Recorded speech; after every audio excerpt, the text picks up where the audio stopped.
मेरे पति बिल्कुल अब बदल से गए हैं। शादी के 3 साल तक तो सब कुछ बड़ा शानदार था। वे मुझे घुमाने लेके जाया करते थे, मुझसे प्यार करते थे, मेरी केयर करते थे। मगर अब वह केवल यही कहते हैं कि मैं बिजी हूँ, मुझे ऑफिस का काम करना है, केवल ऑफिस के एम्प्लॉय के साथ ही लगे रहते हैं। मैं अब अकेली सी पड़ गई हूँ। लोग समय के साथ बदल क्यों जाते हैं? देखिए, लोगों का समय के साथ बदलना निर्भर करता है इस बात पर कि कहीं आप तो नहीं बदल गई हैं। आप ये प्रश्न पूछ रही हैं। एक प्रश्न आपसे सबसे पहले ये पूछा जा रहा है, क्या आप पहले जैसी हैं? क्या आप उन्हें समझ रही हैं? कहीं आपका रस तो उनमें से नहीं चला गया? पहले आप कह रही हैं कि पहले से बदल गए हैं, पहले जैसे नहीं रहे, 3 साल तक तो रहे। तो 2 कारण हो सकते हैं। पहला ये कि रस चला गया उनका आप में से, दूसरा ये कि आपकी वजह से ही चीजें खराब तो नहीं हुई हैं कहीं। अगर उनका रस आप में से चला गया है, आप शानदार हैं अपनी जगह, वही बदतमीजी कर रहे हैं, उन्हीं का रस आप में से चला गया, तो यहां पर समझने की बात यह है कि जो 3 साल तक जिस पति को आप देख रही थी वो नकली थे।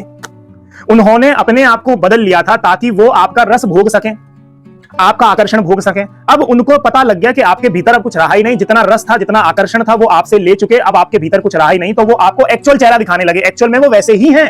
तो लोग बदलते नहीं हैं, लोग बस अपना एक्चुअल चेहरा छुपा लेते हैं। क्यों? क्योंकि वो अगर एक्चुअल चेहरा आपको दिखा देते तो आप उनसे या तो शादी नहीं करती, या जो चीज वो पाना चाहते हैं उनको वो चीज पाने में कठिनाई होती। अब उन्होंने वो चीज आपसे पा ली है, तो उनका एक्चुअल चेहरा यही है, आप देख लीजिए। और अगर गलती आपके एंड से है तो ये भी समझिए, यहां पर व्यक्ति को देर नहीं लगती बेहतरीन की तलाश ढूंढने में। हो सकता है उन्हें कोई बेहतरीन व्यक्ति मिल गया हो आपसे ज्यादा, जो आपसे ज्यादा उन्हें समझ रहा हो। आप नहीं समझ रही हैं, वो व्यक्ति उन्हें समझ रहा है। तो जहां बेहतरीन की तलाश में व्यक्ति ढूंढता है, जहां बेहतरीन व्यक्ति मिलता है, व्यक्ति वहीं चला जाता है।